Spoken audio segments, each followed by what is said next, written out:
Good morning students. तो हम लोग रेस्पिरेटरी सिस्टम पढ़ रहे थे। लास्ट क्लास में हम लोग देखे थे कि ह्यूमन बीइंग का रेस्पिरेटरी सिस्टम कैसे काम करते हैं। तो उसमें हम लोग देखे थे कि हम लोगों का जो लंग्स है, लंग्स में जो नीचे दो लंग्स के नीचे जो डायफ्राम है वो एक बार अंदर जाते हैं, एक बार बाहर की तरफ जाते हैं और उससे हम लोगों का बॉडी के अंदर इनहॉलेशन और एक्सहॉलेशन होते हैं। वो आज हम लोग एक एक्सपेरिमेंट करके देखेंगे। देखिए एक बेल जार लेते हैं, एक ये बेल जार, इसी का ही बाद में ऐसा होगा। तो ये जो बेल जार है, ये बेल जार मतलब ये कांच से बना हुआ और इसका नीचे वाला पोर्शन में लेकिन कुछ नहीं है। इसमें एक हम लोग रबर सीट लगा चुके हैं, एक रबर का एक सीट लगा दिया और इसका मुंह ऊपर वाला पोर्शन पूरा बंद कर दिया और कॉर्क के अंदर से एक वाई शेप का ट्यूब इसके अंदर भेज दिया जिसके नीचे दो बेलून लगा हुआ है।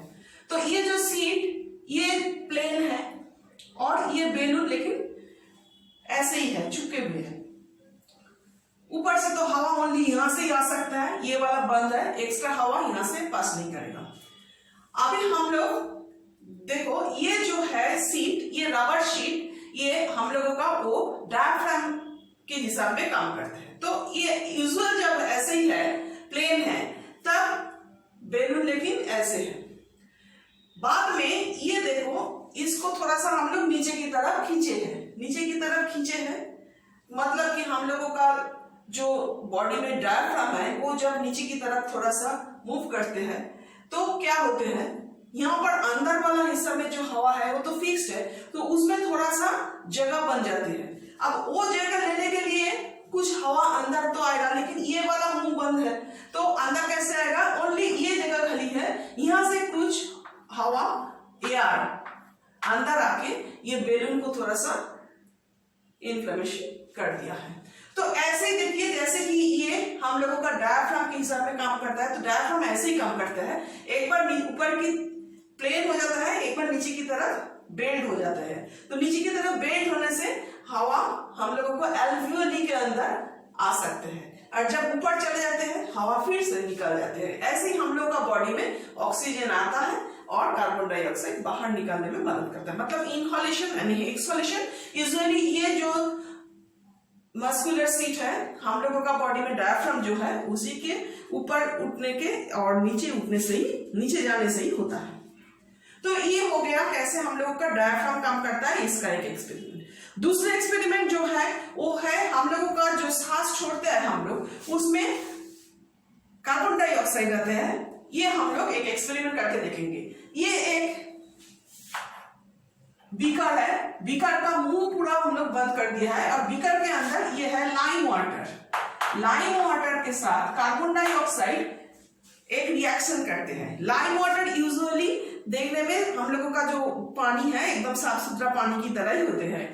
तो ये जो देखिए यहाँ पे एक आदमी फूंक मारते हैं, फूंक मारते हैं, तो फूंक मारने से इसकी मुंह से जो हवा इसके अंदर आते हैं, अगर हम लोगों का सांस के साथ कार्बन डाइऑक्साइड आते हैं तो इस यहाँ से कार्बन डाइऑक्साइड अंदर आएगा और लाइम वाटर के साथ ये रिएक्शन करके लाइम वाटर का कलर चेंज कर देगा। एक बार फूंक मारने से नहीं होगा, 7-8 बार फूंक मारने के बाद ये कार्बन डाइऑक्साइड लाइम वाटर का जो कलर है वो मिल्की व्हाइट में टर्न कर देगा। इसका मतलब है कार्बन डाइऑक्साइड मुंह से निकाल रहा है। तो ये तो एक्सपेरिमेंट है हम लोगों का सिलेबस में। नेक्स्ट है हम लोगों का रेस्पिरेटरी डिसऑर्डर, मतलब कि हम लोगों का ये जो सांस लेने का ऑर्गन्स है, ये रेस्पिरेटरी सिस्टम में अगर कोई प्रॉब्लम होगा, कुछ इन्फेक्शन होता है, कुछ एलर्जिक रिएक्शन होते हैं जिससे हम लोगों का कुछ बीमारी हो सकते हैं। इसके बारे में 4 बीमारी के बारे में आप लोगों का बुक में दिया गया है, वो 4 ही हम लोग पढ़ेंगे। पहला जो दिया गया है वो है एस्मा। एस्मा जो है वो हम लोगों का सांस लेने में तकलीफ होते हैं, उसमें हम लोगों को सांस का जो रेट है वो ब्रीदिंग रेट बढ़ जाते हैं। हम लोगों का ये ज्यादा खांसी आते हैं, ज्यादा से ज्यादा रात को होते हैं, रात को ये ब्रीदिंग रेट बढ़ जाते हैं और हवा निकालने के समय एक आवाज आती है। ठीक है, तो ये है एस्थमा। ये एस्थमा यूजुअली एक एलर्जिक रिएक्शन है। एलर्जी जो कि डस्ट एलर्जी हो सकता है, पॉलन ग्रेन्स की एलर्जी हो सकता है, धुआं में एलर्जी हो सकता है, स्मोक में, पोल्यूशन में एलर्जी हो सकता है। किसी आदमी को कुछ भी चीज से अगर एलर्जी हो, जिसे ये एस्मा होते हैं, उसका ये एस्मा जब भी ये बढ़ जाता है, चीज उसकी बॉडी के अंदर आते हैं, तो उसकी बॉडी में ये एलर्जिक रिएक्शन दिखाई देता है। तो ये एस्मा से बचने का कुछ तरीका है कि एक ही तरीका है कि आप लोग ऐसे ही जगह जहां पे ये पोल्यूशन वाला चीज हो, जो जिसमें आपको एलर्जी होता है, उस जगह पर मत जाइए, ठीक है। और अगर ऐसा ज्यादा हो जाएगा तो मेडिकेशन करना है, डॉक्टर के पास जाना है, दवाई लेना है। नेक्स्ट है ब्रोंकाइटिस। ब्रोंकाइटिस नाम से ही आप लोगों को पता चल रहा है कि ब्रोंकाइटिस मतलब हम लोगों का जो ब्रोंकी है, रेस्पिरेटरी सिस्टम में ब्रोंकी जो है, उसमें अगर इन्फेक्शन हो तो ये ब्रोंकाइटिस हो सकता है। वो जो ब्रोंकी में अगर इन्फेक्शन होगा तो ब्रोंकी का अंदर वाला हिस्सा स्वेलिंग हो जाएगा, तो जगह कम हो जाएगा हवा आने जाने का, और हम लोग को सांस लेने में तकलीफ होगा, बुखार भी आ सकता है, खांसी भी आ सकता है, और सांस लेने का जो रेट वो बढ़ जाते हैं, ऐसे ही आवाज भी निकालते हैं। हवा निकालने के समय नाक से या मुंह से हवा निकालने के समय जो आवाज आती है, तो उसको ब्रोंकाइटिस कहता है। इसके लिए भी हम लोगों को दवाई है, दवाई लेने से ज्यादा बैक्टीरिया इन्फेक्शन से होता है ये इन्फ्लेमेशन। जब हम लोग सांस लेते हैं, सांस के साथ ये बैक्टीरिया या वायरस अगर हम लोग का बॉडी में जाएगा तो हम लोगों का सांस लेने का जो ऑर्गन्स है उसमें इन्फेक्शन हो सकता है। तो ब्रोंकाइटिस भी ऐसा ही एक इन्फेक्शन है। तो इसका अगर हम लोग सांस लेने के समय थोड़ा सा ठीक ठाक रहे, मतलब कि मास्क यूज कर सकते हैं, जिससे कि आप लोगों का बॉडी के अंदर वायरस या बैक्टीरिया एंट्री नहीं ले सके। ऐसा कुछ करने से जहां पे स्मोक हो या पोल्यूशन ज्यादा हो, ज्यादा आदमी हो, ऐसा जगह आप लोग अवॉइड करें तो ये बीमारी से आप लोगों को प्रिवेंशन हो सकता है। नेक्स्ट जो बीमारी के बारे में है वो है pneumonia. Pneumonia usually common calf and cold जो है, कॉमन काफ एंड कोल्ड हम लोगों को सर्दी के समय होते ही रहता है। ये अगर ज्यादा दिन तक रहेगा तो इसमें न्यूमोनिया हो सकता है। तो न्यूमोनिया का सिम्टम्स तो ही है कि इसका बुखार आएगा तेज, इसका पसीना छूटेगा, इसका खांसी होगा, इसका सांस लेने में भी तकलीफ होगा। तो ये न्यूमोनिया से हम लोगों को कारण तो वही है जर्म्स, कुछ बैक्टीरिया एंड वायरस, और बैक्टीरिया एंड वायरस से बचने का वही तरीका है कि अवॉइड करो। अवॉइड करो मतलब जगह जो है जहां पे पोल्यूशन हो सकता है, जहां पे ऐसा ये बीमार आदमी हो, उसके आसपास में नहीं जाना है, और अगर जाके फिर मास्क पहन के जाना है, या उसका जो छुआ हुआ चीज उसके साथ हाथ मिलाना नहीं है, उसका छुआ हुआ चीज इस्तेमाल करना नहीं है, उसके घर से अंदर से बाहर आने के बाद आप लोग को हाथ ठीक से धोना है। ऐसा ही कुछ प्रिवेंशन लेने से ये न्यूमोनिया से हम लोग बच सकते हैं। नेक्स्ट है ट्यूबरकुलोसिस। ट्यूबरकुलोसिस जो है ये भी एक बैक्टीरिया बीमारी फैलाने वाला बीमारी है। तो ये भी हम लोगों का सांस लेने, इसको जो इन्फ्लेमेशन होता है ये लंग्स में होता है, लंग्स के अंदर जो टिश्यू है उसमें इन्फ्लेमेशन होता है, तो ट्यूबरकुलोसिस हो सकता है। इसका सिम्टम्स भी वही है, लेकिन इसके साथ साथ मतलब सांस लेने में तकलीफ, खांसी ये होगा, इसके खांसी के साथ खून भी निकल सकते हैं, बुखार आ सकते हैं, और इसका बॉडी का जो डाइजेस्टिव सिस्टम ये भी ठीक से काम नहीं करता है, तो इसका बॉडी वेट कम हो जाता है, और इसका स्वेटिंग होता है रात में इसका पसीना छूटता है ज्यादा, तो वेट लॉस होता है इसका, ऐसा आदमी का। तो ये है ट्यूबरकुलोसिस का कुछ सिम्टम्स। इसका कारण वही बैक्टीरिया है, बैक्टीरिया से जिसका ट्यूबरकुलोसिस हुआ है उसके पास नहीं जाना है, उसके पास से ही आपको ये बीमारी आ सकता है। ये ड्रॉपलेट इन्फेक्शन है, ड्रॉपलेट से ही फैलाते हैं। मतलब कि एक बीमार आदमी जिसका ट्यूबरकुलोसिस हुआ हो, उसका खांसी से या बात जब कर रहा है या हंस रहा है या छींक रहा है, तभी इसका मुंह से ये निकाल के, थूक से निकाल के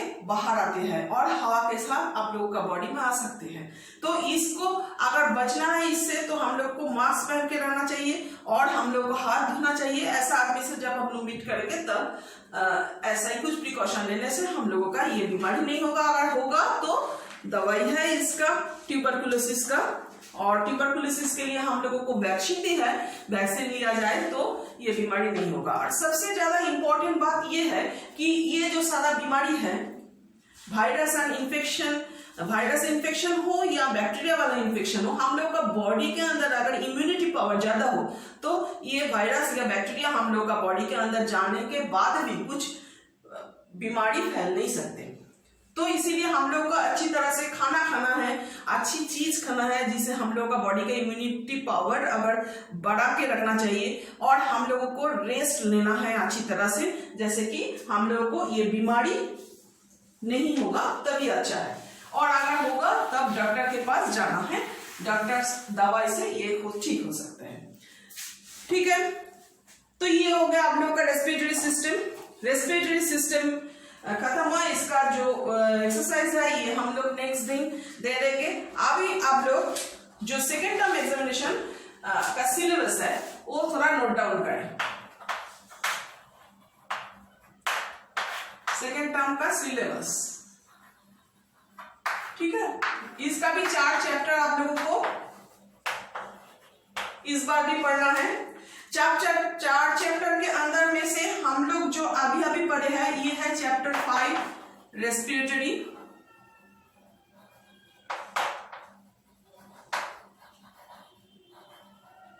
सिस्टम, और नेक्स्ट हम पढ़ाएंगे चैप्टर 6 सर्कुलेटरी सिस्टम। ये दोनों नए चैप्टर होगा आप लोगों का सेकेंड टर्म में, और इससे पहले चैप्टर 3 द सेल ये आप लोग पढ़ चुके हैं, और ये होगा ह्यूमन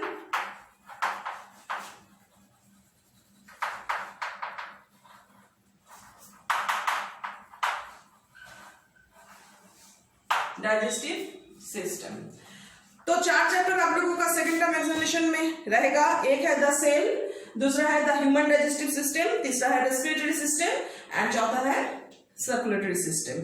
चैप्टर 3, 4, 5 एंड 6 जब हम आप लोगों को एक एक्सरसाइज का क्वेश्चन आंसर देंगे लिखकर, तब लिखकर भी देंगे। फिलहाल आप लोग बोर्ड से नोट कर लीजिए और पुराना एंड नया चैप्टर पढ़ते रहिए। Okay, thank you.